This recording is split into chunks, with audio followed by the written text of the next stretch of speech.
अस्सलाम वालेकुम नाज़रीन, आपको अपने चैनल में वेलकम कहती हूँ। शुरू करती हूँ अल्लाह के नाम से जो बड़ा ही मेहरबान और नहायती रहम करने वाला है। नाज़रीन, जमामा गोल्ड स्मिथ ने मारूफ इस्लामिक स्कॉलर इमाम शेख इब्राहिम मोगरा के पड़ोसियों के हुकूक पर बयान देते हुए वीडियो शेयर की है।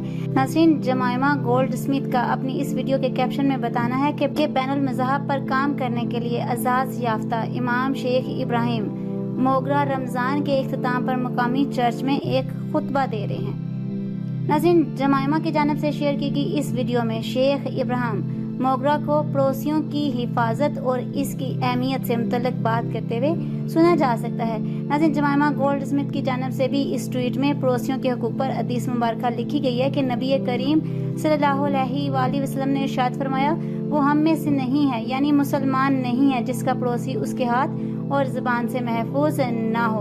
आज की इस वीडियो में इतना ही। अगर आपको मेरी वीडियो अच्छी लगी हो तो लाइक और शेयर कीजिएगा। अगर आप मेरे चैनल पर नए हैं तो सब्सक्राइब कर लें, साथ वाले बेल के आइकन को क्लिक कर लीजिएगा ताकि मेरी हर नई आने वाली वीडियो की अपडेट आप तक पहुंचती रहे। अपना बहुत सा ख्याल रखिएगा, मुझे दुआ में याद रखना मत भूलिएगा। मिलती हैं अगली वीडियो में, तब तक के लिए अल्लाह हाफिज़।